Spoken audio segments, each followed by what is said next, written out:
नमस्कार, न्यूज़ 18 के digital platform पर आपका बहुत स्वागत है। मैं हूं आपके साथ हंसिका पाठक और अब बात करेंगे बिहार चुनाव के नतीजों को लेकर। बिहार चुनाव नतीजे आ चुके हैं जिसमें एनडीए की बम्पर जीत हुई है, महागठबंधन का सुपड़ा साफ हो चुका है।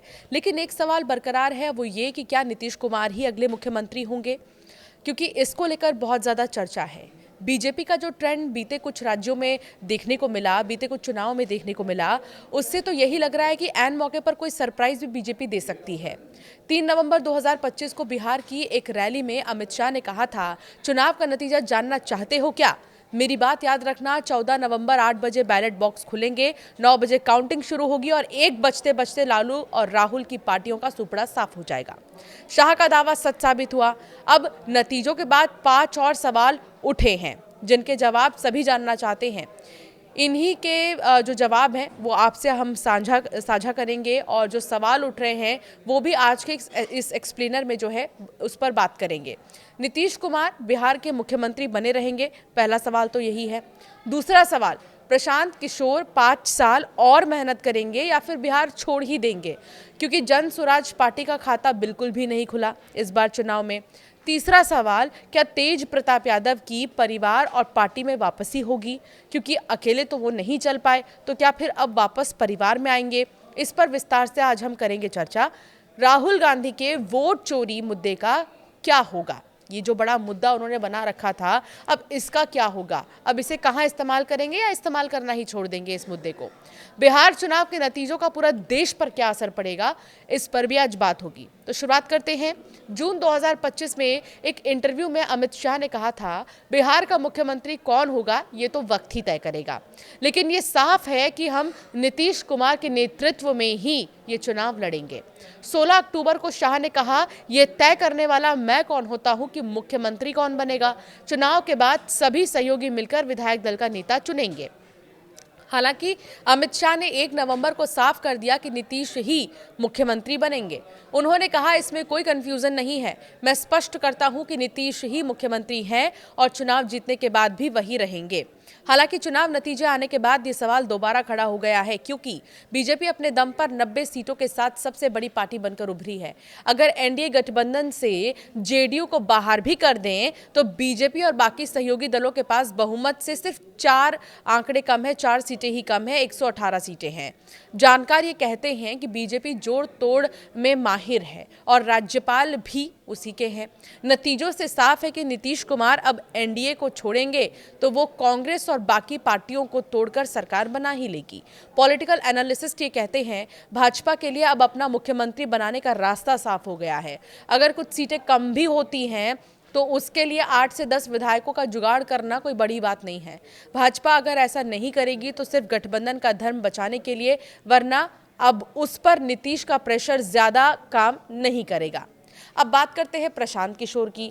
तो प्रशांत किशोर की 6 साल में 6 मुख्यमंत्री बनवाने वाले प्रशांत किशोर जब खुद बिहार जीतने निकले तो एक भी सीट नहीं जीत पाए। 1 करोड़ से ज्यादा सदस्यों का दावा करने वाली जनसुराज पार्टी को 10 लाख वोट भी नहीं मिले। 238 सीटों पर कैंडिडेट उतारे, उसमें से 233 सीटों मतलब 98% सीटों पर जमानत जब्त हो गई। बिहार चुनाव के दौरान पीके ने न सिर्फ अपने बारे में भविष्यवाणी की बल्कि जेडीयू के खात्मे का भी दावा किया था। उन्होंने कहा था कि अगर जनसुराज की 130 से कम सीटें आईं तो अपनी हार मानूंगा, अगर जेडीयू 25 से ज्यादा सीट जीत गई तो मैं राजनीति ही छोड़ दूंगा। ये बड़ी बात उन्होंने कही थी। अब तेज प्रताप की अगर बात कर लें तो मणिकांत कहते हैं कि तेजस्वी से बड़े होने के बावजूद तेज प्रताप के अंदर बचकानापन है। वो अपने आचरण के चलते परिवार से अलग हुए। फिलहाल परिवार में भी उनकी वापसी नहीं होगी, लेकिन ऐसा भी नहीं कहा जा सकता कि वो हमेशा के लिए परिवार से दूर हुए हैं। आगे कभी आरजेडी मजबूत हुई तो अब तेज प्रताप के पारिवारिक समीकरण ठीक हुए तो परिवार और पार्टी में उनकी वापसी हो भी सकती है, लेकिन फिर भी पार्टी में कोई सीमित जिम्मेदारी ही मिलेगी उन्हें। तो बिहार चुनाव नतीजे के देश में 5 बड़े इम्पैक्ट देखने को मिलेंगे। क्या है वो इम्पैक्ट? सबसे पहला, आधी आबादी, महिलाओं की कैश स्कीम जीत की चाबी। चुनाव से ठीक पहले मुख्यमंत्री नीतीश कुमार ने 1 करोड़ से ज़्यादा महिलाओं के खाते में 10,000 रुपये ट्रांसफ़र किए। इससे पहले महाराष्ट्र, झारखंड, दिल्ली, मध्य प्रदेश, छत्तीसगढ़ जैसे राज्यों में मुफ्त की योजनाओं के जरिए ही महिला वोटर्स को लुभाने की कोशिश की गई।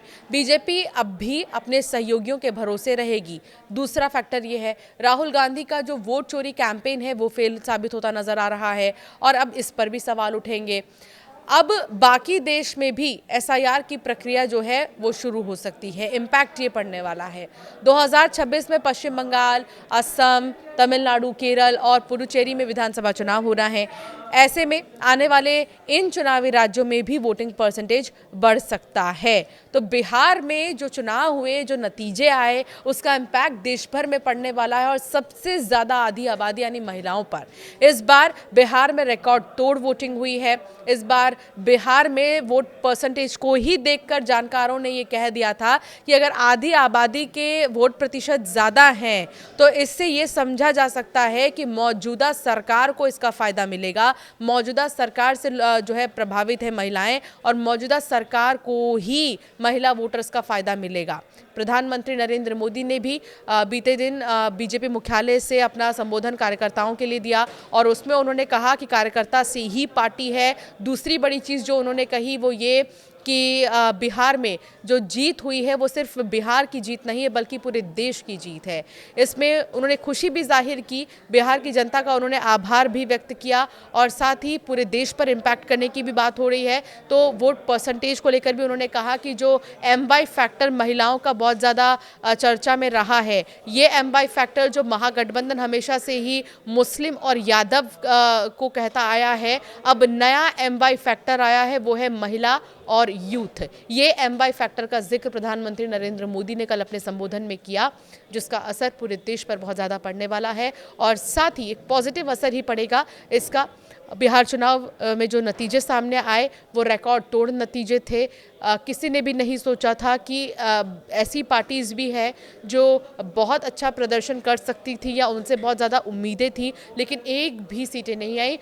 उनमें से एक है प्रशांत किशोर की पार्टी, जन स्वराज पार्टी। हालांकि आपकी राय क्या है बिहार के नतीजों पर और आपका क्या मानना है कि मुख्यमंत्री कौन होगा, ये हमें ज़रूर कमेंट कर बताएं, क्योंकि बीजेपी का जो ट्रेंड चलता आया है सरप्राइज़ देने का मुख्यमंत्रियों के मामले में, पर्ची खोलकर नाम पढ़ने के मामले में, क्या बिहार में भी कुछ ऐसा ही होने वाला है? हालांकि अब तक तो यही है कि नीतीश कुमार ही मुख्यमंत्री होंगे, लेकिन अगर नीतीश कुमार ने अपने स्वास्थ्य कारणों का हवाला दे दिया तो वो मुख्यमंत्री नहीं होंगे, कोई और मुख्यमंत्री होगा, तो कोई और होगा तो कौन होगा? ऐसे कई सवाल खड़े हो रहे हैं। आपकी राय इस पर हम ज़रूर जानना चाहेंगे, हमें कमेंट कर ज़रूर बताइएगा।